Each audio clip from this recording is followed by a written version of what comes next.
William Shakespeare Rómeó és Júliája aligha szorul bemutatásra, hiszen a két ellenséges, nagymúltú verónai polgári család viszálykodásainak eseményeit és a két szerelmes fiatal sorszerű, tragikus szerelmét feldolgozó dráma egyike a legismertebb és legnépszerűbb romantikus történeteknek. Az örök klasszikusnak számító irodalmi műből rengetegféle feldolgozás készült az évek során. Olyan filmek, mint például Zeffirelli híres Rómeó és Júlia filmdrámája, vagy Leonardo DiCaprio főszereplésével a történet modern Los Angeles-i Verona Beach-en játszódó környezetébe átültetett változata mellett japán anime sorozat, manga adaptáció és szerelmes fókákat főszerepbe helyező, gyerekeknek készített állatos rajzfilm is készült belőle. A klasszikus zene nagyjai közül Bellini, Gounod és Csajkovszky fantáziáját is megmozgatta a történet.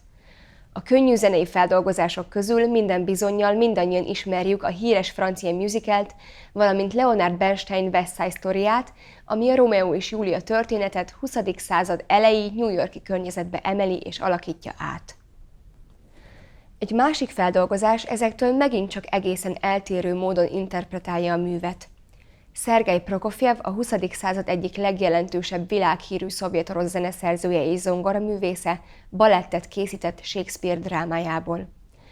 1914-ben került hozzá közelebb a balett műfaja, amikor megismerkedett a kor egyik legnevesebb balett impresszáriójával, a híres párizsi balett vezetőjével, Szergej Gyagilevvel, aki az elkövetkezendő 2,5 évtizedben az egyik legfontosabb és legbefolyásosabb tanácsadójává vált. A Rómeó és Júliát a leningrádi orosz opera számára kezdte komponálni, aztán a projektet hamarosan átvette a Moszkvai Nagyszínház. Prokofjev a munka folyamán számos nehézségbe ütközött, és az új koreográfussal, Leonid Lavrovszkijjal is meggyűlt rendesen a baja. Kettejük konfliktusos közös munkájáról szól az alábbi anekdota.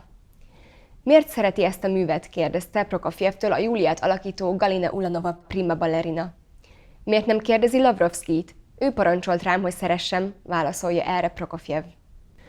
Lavrovszkij sok változtatást kierőszakolt az akkor már konkrét elképzelésekkel és kész koncepcióval rendelkező Prokofjevtől.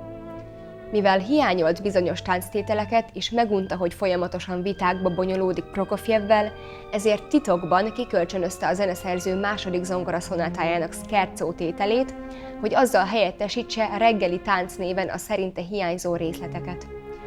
Prokofjev legnagyobb felháborodására ez csak az egyik zenés-táncos próbán derült ki. Lavrovszkij kijelentette, hogy így fogják előadni a művet, ha Prokofjev nem komponál helyette valamit. 1938-ban a sok viszontagság ellenére végül sikerült először színpadra állítani a balettet Brünnben. A Rómeó és Júlia hatalmas sikert aratott, így hamarosan nemzetközi színpadon is elterjedt, valamint a szovjet balett legismertebb és legnépszerűbb műve lett. Prokofjev 3 zenekari szvittjéből 2 még a balett befejezése előtt elkészített. A szvitt leegyszerűsítve az irodalomból jól ismert ciklus fogalom zenei párja. A ciklus önállóan is értelmezhető művek valamilyen koncepció által egységbe foglalt csoportja, például versciklusok. A szvitt is ehhez hasonló gondolati vonalra épül. Eredetileg barokk tánctételek kötött sorrendben megszólaló sorozata volt, ám a 20. századra valamelyest fellazult, így később a tételek szerkezeti kapcsolatát már inkább a gondolati tartalom fűzi egységbe. Ez történik itt is. A tételeket maga a történet köti össze. Az utóbbi időben divattá vált, hogy a szvitteket nem egészében adják elő, hanem saját válogatást készítenek a különböző tételekből. Ezt a mintát követve most a Gödöllői Szimfonikus Zenekar Rómeó és Júlia válogatása fog végigvezetni minket a cselekményszálon, a dráma fontosabb eseményeinek zenei megformálásával.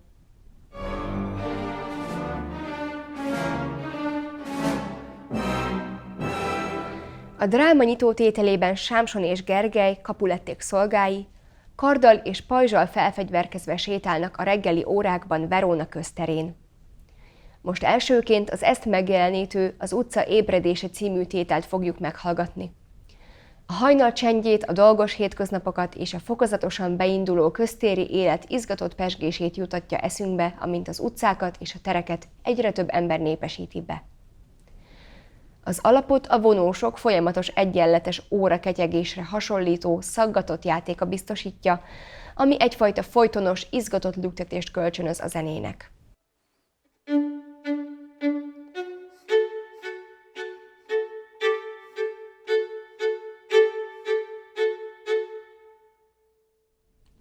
A másik az e fölött megszólaló vidám, frappáns, helyenként ragtime-os, eltolt ritmusokkal és súlyokkal tarkított dallam.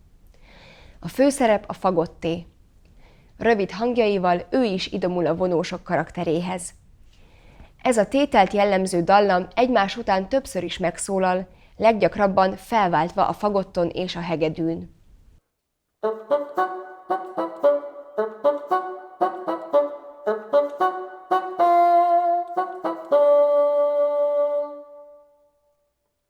Érdemes végigfigyelni erre a kétféle zenei anyagra, hiszen jól elkülöníthetőek egymástól. A hangszerelést a többi tétel folyamán is érdemes figyelemmel kísérni, mivel Prokofjev az egyes tételek arculatának megrajzolásához mindig különböző hangszercsoportokat vagy szólóhangszereket állít a középpontba.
A következő reggeli tánc címet viselő tétel az utcákat és a tereket benépesítő emberek sokasága jókedvű zsibongásának hangulatát adja vissza. A tétel határozott indítása annak köszönhető, hogy minden szólam egyszerre, más néven uniszónon játsza ugyanazt a dallamot, ami a címmel ellentétben páros lüktetésével nem igazán nevezhető táncosnak.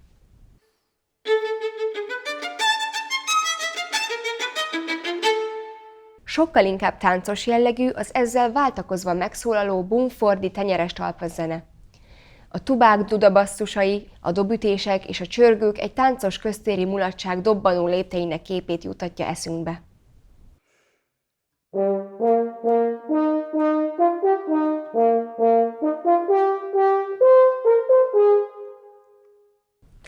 A vásári tömegek színes kavalkádjának sokféleségét szemléltetve kontrasztként itt is találhatunk egy könnyedebb középrészt, ahol a vonós szekció által egy sokkal mozgékonyabb, rugalmasabb anyaggal is találkozunk.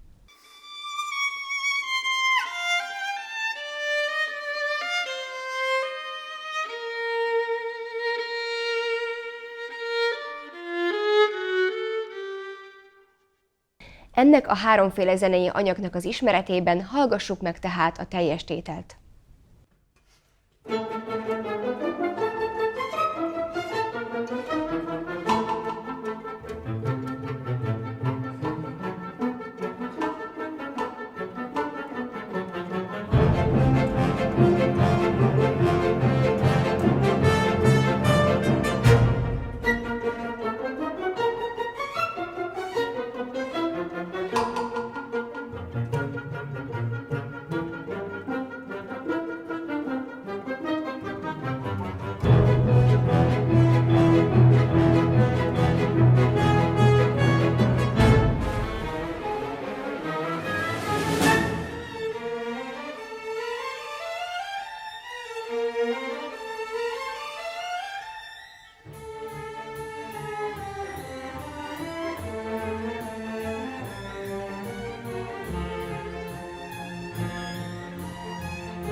Elszalad az idő, és már is a Capulet udvarban rendezett állarcos bálon találjuk magunkat.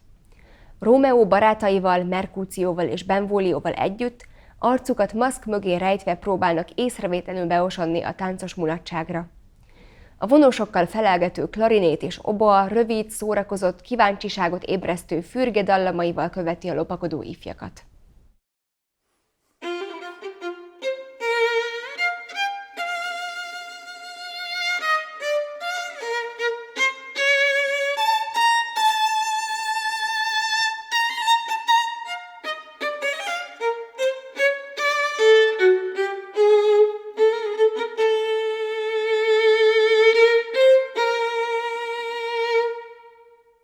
Az ember szíve szinte a torkában dobog az izgalomtól.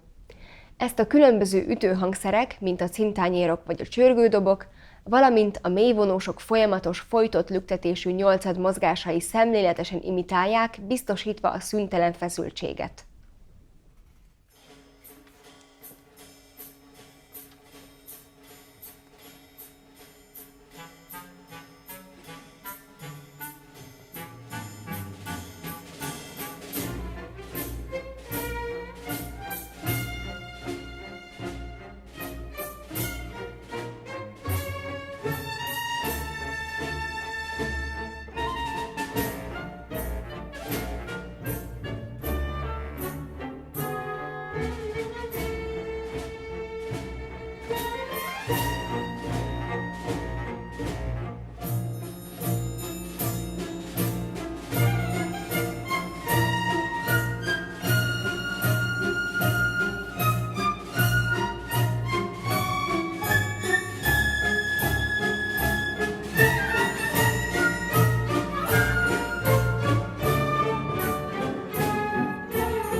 A balettben a herceg parancsa elnevezéssel ellátott tétel bevezető témájával visszarepít minket időben a délelőtt eseményeihez, amikor a korábban már említett két Capulet szolga szópárbajba keveredik két Montagu inassal. Gazdáik megérkezésekor fellángolnak a régi indulatok, amit csak Escalus herceg közbelépése tud eloszlatni. Habár úgy tűnik, hogy az eredeti vakgyűlölködés az évek során elvi távolságtartássá és a szolgák komikus fügemutogatásává szelidült, és a múltból örökölt eredendő ellenségeskedés okára soha nem derül fény, ez a kettősség mégis nagyon kontrasztosan jelenik meg a zenében. Lényegében ugyanaz a zenei anyag felváltva két egymástól teljesen különböző hangulatban és karakterben szólal meg.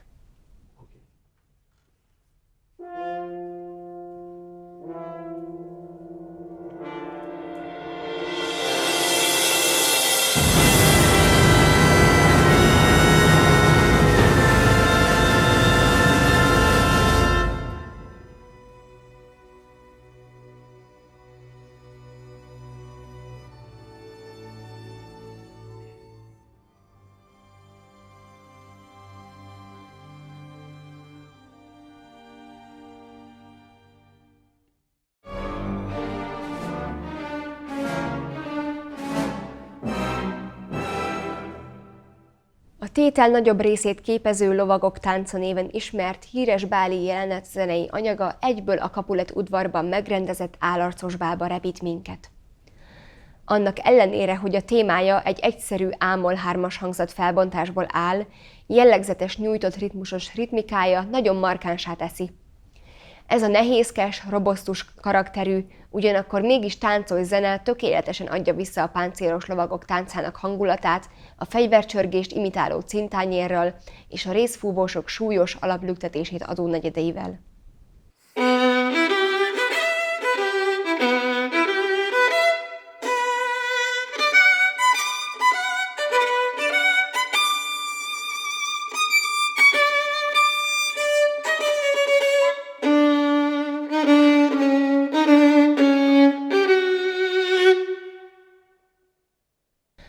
Azonban hamarosan feltűnik a színen Júlia, kecsesen táncolva Párizs oldalán. Megjelenését azonnal észrevehetjük, hiszen a tétel közepén egyszer csak feltűnően megváltozik a zene is. A lovagok férfias táncát egy könnyed, légies, háromnegyedes tánczene váltja fel. Pengetett vonósok és lágy hárfa kíséri a hajlékony fuvoladallamot, ami Júliát törékeny, ártatlan, fiatal hölgyként mutatja be.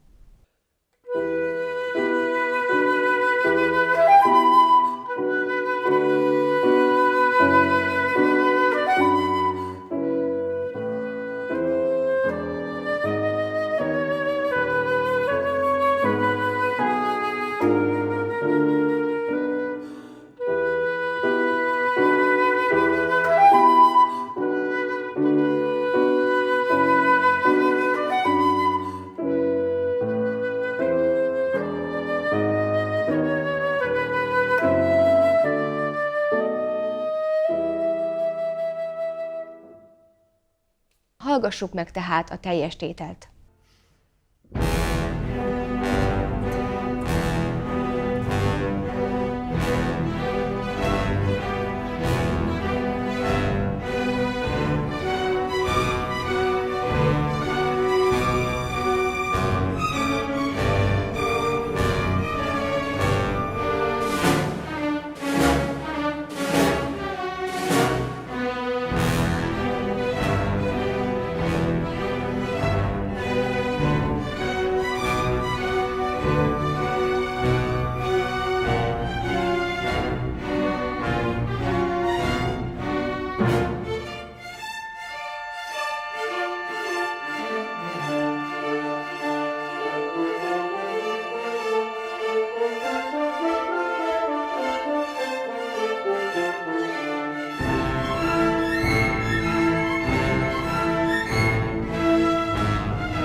híres, romantikus erkélyjelenet a dráma egyik legikonikusabb részleteként van számon tartva.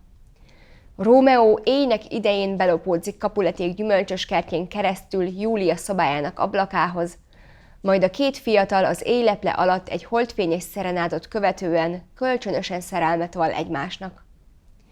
Az ezt jelképező, szinte soha véget nem érő, mindenen átívelő, puha szerelmes dallam most a hegedűkön szólal meg, összefonódva a többi hangszer kísérő jellegű anyagával.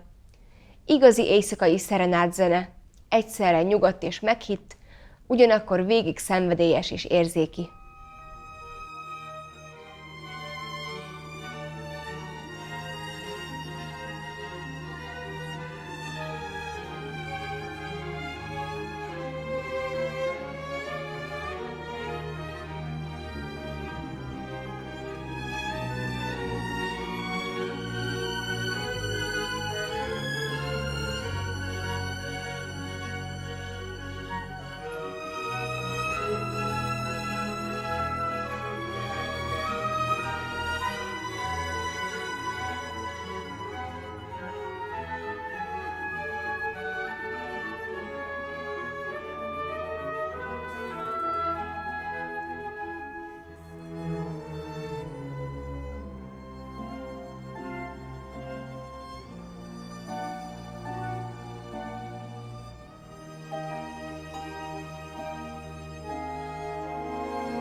A Lőrinc barátról elnevezett tétel egyértelműen egy portré.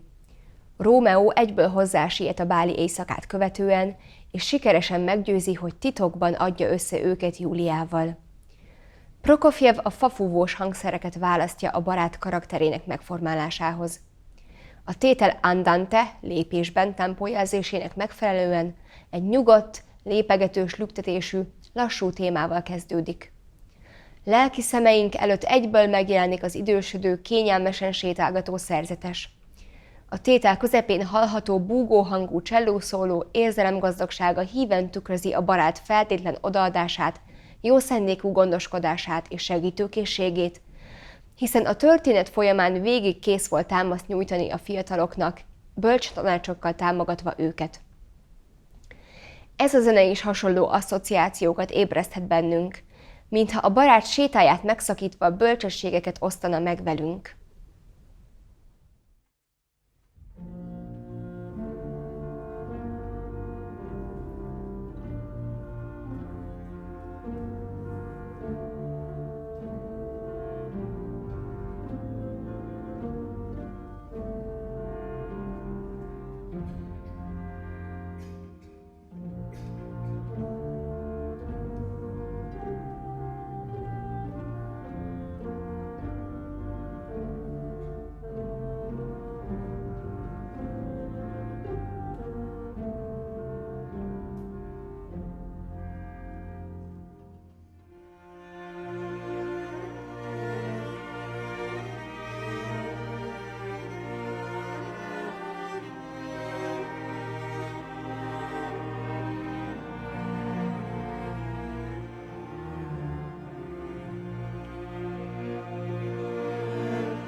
Tibalt halála talán az egyik legdrámai pontja az egész történetnek. Merkúció halálával az indulatok tetőfokára hágnak, és vérre menő ütközet veszi kezdetét Rómeó és Tibalt között. A zenében leképeződő, egyre fokozódó feszültség egy eszeveszett hajszába torkollik. A vonósok szinte alig győzik az iszonyatos tempót, szinte izzik az ujjuk alatt a húr, amint közelednek a tétel csúcspontja felé. Sejteni lehet a következményeket. Hirtelen az összes hangszer megdermed. Tibalt halála pillanatában 15 darab óriási üsdobütés harsan fel egymás után. Hatalmas tátongó üresség marad utána, zenei értelembe véve is, majd a sok hatást követő generálpauza csendjét gyászinduló jellegű zene töri meg.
Miután Rómeó megöli Tibaltot, száműzik Mantovába.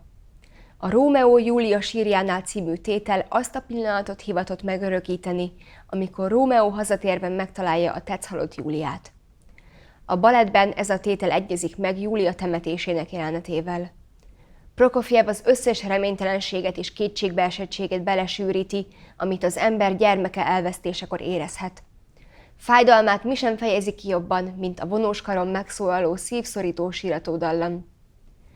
A hegedűk által ismételgetett diszonáns akkordok élesen hasítanak belénk, akár egy tőr a szívben, Rómeó gyötrődését és szűnni nem akaró fájdalmát szimbolizálva, bajlós alaphangulatot kölcsönözve ennek a tragikus jelenetnek.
A balett komponálása során Prokofjev eredetileg elkészített egy kísérleti jellegű happy enddel végződő változatot is, amelyben Júlia a tetszhalottságból felébredve életben találja a Rómeót.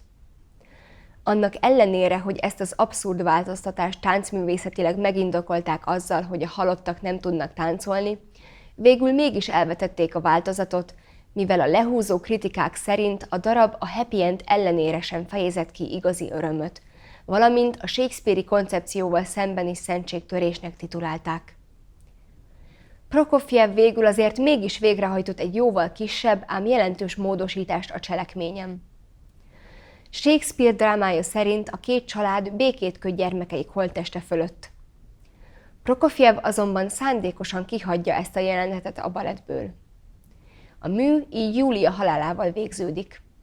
Feltehetőleg ezzel azt akarta érzékeltetni, hogy a zenemű a főszereplők halála után nem foglalkozik tovább az életben maradottakkal, hanem inkább az elhunytak lelki békéjének hangsúlyozását tartja fontosnak.